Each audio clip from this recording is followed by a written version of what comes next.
Hey guys, this is Mike Marchese. You most likely know me as UpYourFitness. I am the founder of UpYourFitness Mobile and UpYourFitness Inc. This is my very first vlog. I can't say I'm particularly comfortable talking one-on-one with the camera.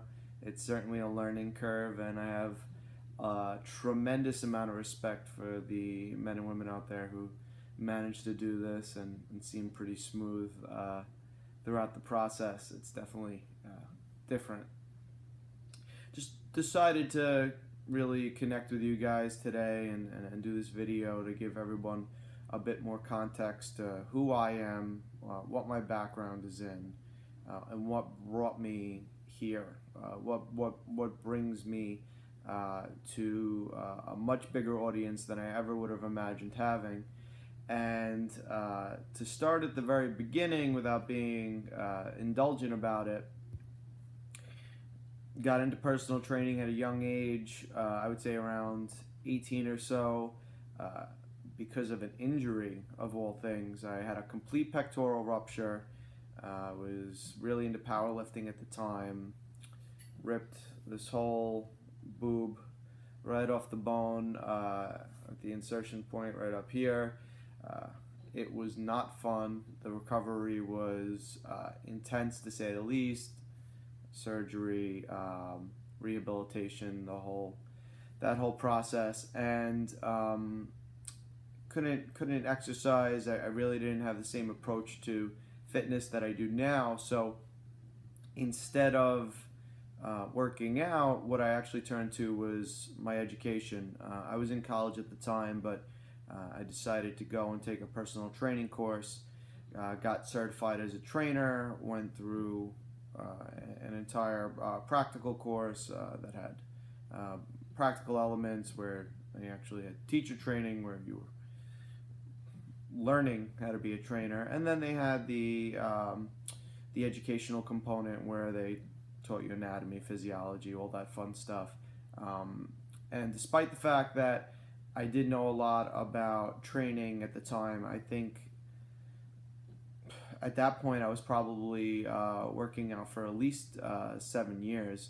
I did learn a lot about the mentality behind being a trainer, what it really takes to take somebody who has no understanding about what their body is capable of and their true potential, and really trying to build upon that. And that was an enlightening experience. And just like many trainers, I started off in one of these big chain gyms. I got a job in a New York sports club where I learned probably more about what I shouldn't do as a trainer than I did about what I should be doing, and that was another experience, and definitely taught me about being the best at what I can be and what I didn't want to end up being.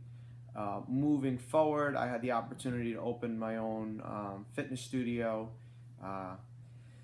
And that was my first real experience running a business. It started in a basement. It started in this basement, actually, a studio apartment where I was renting space from family. And I started with nothing more than what I could afford, which was a bit of flooring and putting some mirrors up, haphazardly throwing a chin-up bar on a beam and calling it a day. A rusty pair of secondhand dumbbells and a Craigslist ad to try and attract clients into a business that had no context. I was a no-name trainer in a town, Staten Island, that was at the time. The fitness industry was booming. It was really hard to make a name for yourself, and it taught me a lot about what I was worth. Because when I first started, I was charging $15 a session, and even at a very fundamental level, I knew when I was giving people those prices, watching their eyes light up because they were finding out that they were getting a personal trainer for $15 a session, how much I was underselling myself. And from there, I started working with more and more people. Obviously, with competitive rates like that, I had people coming from all over to see me, and I had people putting more money in the envelope for me than I asked for. And people were telling me, "No, you're worth more than this. You're worth more than this." And when my own customers started telling me, "Mike, you're undercharging us. We want to give you more," that's when I had probably my best lesson in business, which was know your worth. And that was a hard lesson to learn, because even when they were telling me, it wasn't until I believed it that I was ever really able to ask for a particular number with any kind of conviction. And even when my rates went up in time and I expanded my education and I became a more competent and capable trainer, I felt like my hand changed. I had a different set of cards. It was no longer, "Hey, this is the price. Please try and work with me. I'll do what I can to make those numbers work for you." It became, "This is my price. This is what I'm worth because I'm that good." And that might sound cocky. It might sound arrogant, but I think knowing your worth as a professional is one of the most important things in the world. And if you want to ever be able to get the money that you deserve, if you ever want to build the business that you feel like should be a business that serves not only you but the community, you need to know what you're worth, and you need to build on your worth by becoming more than you are right now. Trying to take a step forward from that, I had a chance to work with a wide range of people and experiment with different fitness modalities. Inevitably, I ended up finding my way into calisthenics, even with a real big background in weight training. I think I found myself on Instagram. I have one particular guy I met at the gym who he saw me working on a handstand I saw, and he was like, "You got to get on Instagram. You got to get on Instagram." And every time he'd see me, he would encourage me, "Get online, show people what you're working on." And to me, it was ridiculous. I really wasn't into social media. It seemed very, very self-indulgent and hipstergram, just putting filters on food. And inevitably, I said, "All right, whatever, I'll do it." And I had no idea how it worked. I tell people the story all the time. I had no idea how Instagram worked. And I came across Progressive Calisthenics, Ken, who coincidentally enough I've had the opportunity to work with. I work with him now, and it's hysterical to me because I didn't understand how Instagram worked, so I would just tag him in everything, and I didn't even get that Progressive Calisthenics was a person and not just this account that was this giant account run by a bunch of people, because I would see all these different faces, not realizing that was the West Coast fitness calisthenics movement. So I would just tag him in everything and like all of his stuff, and I guess eventually I annoyed him enough to get his attention, and he started following me back, and we would interact a little bit, and that's when that was pretty much my medium to get exposed to the entire calisthenic community and seeing what was going on there. At the time, Instagram was only videos. So only photographs. It was only photos. So there was no videos. If I saw a still photo of some guy on the parallel bars, what seemed like 6 feet up from the vantage point, his hands high in the air, it amazed me. I'm like, how is this guy doing this? Like, did he jump off the bars? I would see guys doing front lever, and I was like, it just, even with all of my strength, you know, benching 375, deadlifting 500 pounds when I was a teenager, it made no sense to me how these guys could support their body weight, do push-ups without their feet on the ground, manage to stay parallel to the ground while in a lever position, let alone what those things were called. So that led me to, what else? YouTube, right? Google. And I was like, okay, well, let me start with a planche. And I looked up a planche video.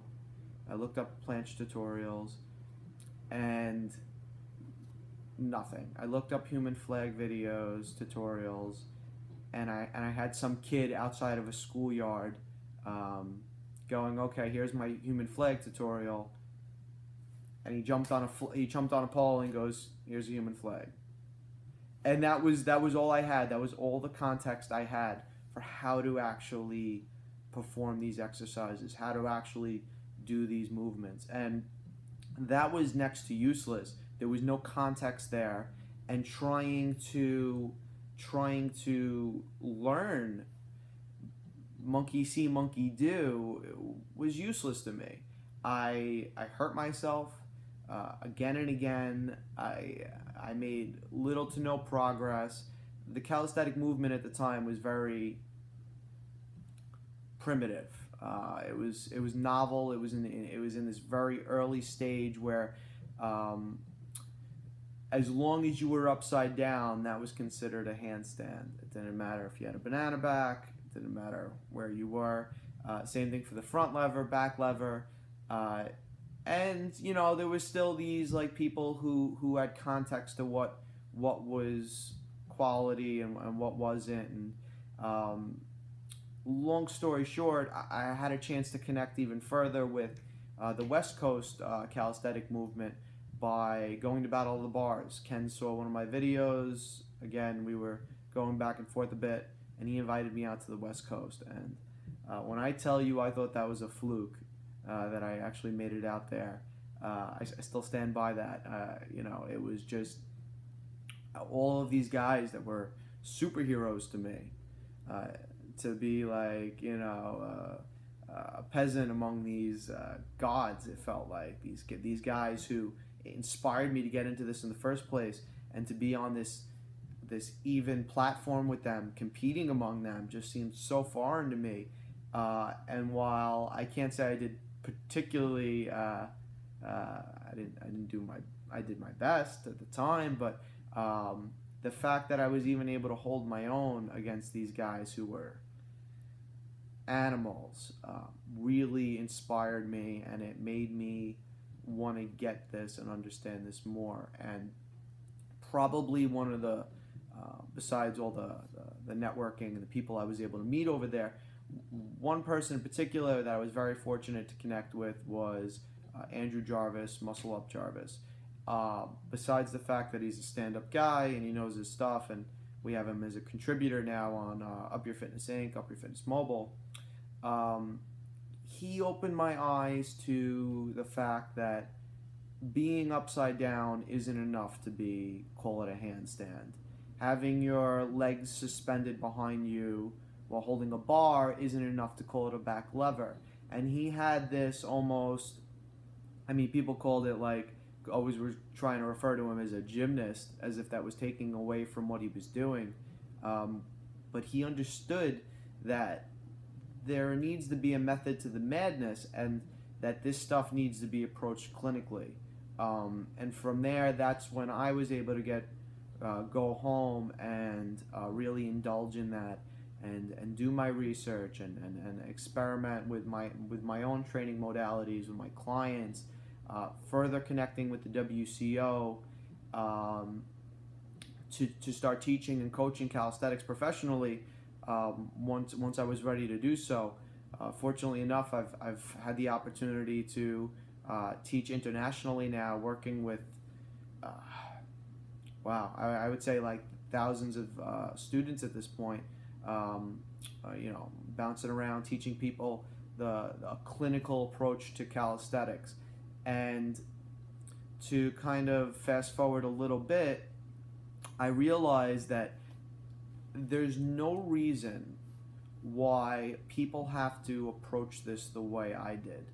There is a right and wrong way to do this, and that trial by fire, that baptism through fire that you have, so many people have to go through, that I went through, shouldn't be the only way. If you want to learn something, if I want to learn Olympic lifting, there's unlimited utilities online for me to probably learn Olympic lifting in my garage.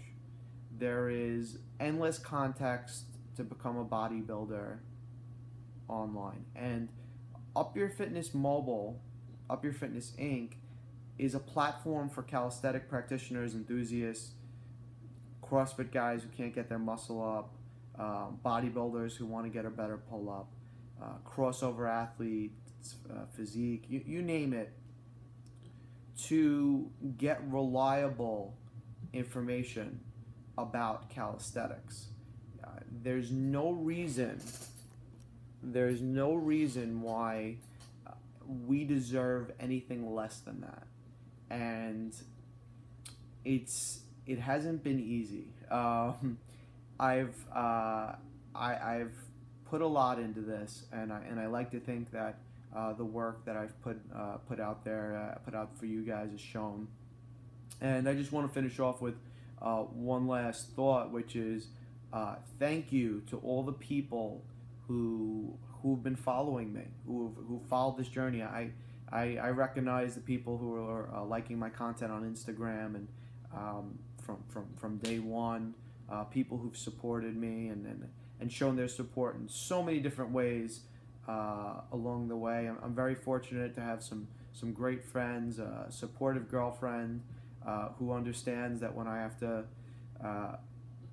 she understands when I have to be married to the computer for 16 hours on end, and I can get a bit obsessive with this stuff, but it's because I know we deserve more. I know that there's somebody like me out there who's trying to learn this stuff and isn't satisfied with what's being put out there. So to all of you that have taken to my approach to calisthenics, have taken to my approach to fitness and embraced it, or shown support, even if it's indifference, the fact that you're checking it out, thank you. Seriously, thank you. When I'm like thinking about what I have to sacrifice and what I put into this, and I keep using the word indulgent, but that's what it feels like. It feels indulgent because I'm like, well, who's using this? Is this me trying to serve this imaginary self, this younger me that might not even be out there, only to be reminded on a daily basis when I get emails, direct messages from you guys telling me how it's helped you and how you're able to be better at what you do because of something that I've produced, or connecting these people to produce that for you. That really makes this worthwhile, and that's very cliche, and it feels a little corny saying it, but you guys make this worthwhile for me, so thank you. It's certainly sustaining me. That's it for my first vlog. I'm realizing now how truly long it was, and I'm glad that this wasn't nearly as painful as I expected it to be. If you like my stuff, please subscribe to the Up Your Fitness Inc. channels. Subscribe to me personally on Instagram at UpYourFitness. If you ever, you've been talking too long when your iPad runs out of memory and you have to redo your sign-off because you ran out of space. But again, guys, thank you so much. Subscribe to our channels. I hope that what I'm doing can serve you and get you where you want to be with your calisthenic practice. If there's anything in particular you guys want to see, just mention it in the comments. If you like these vlogs, you like these monologues, feel free to let me know about that as well, because if this is a popular feature, I'll definitely have it in future videos. Thank you again, guys, and hope to run into you soon.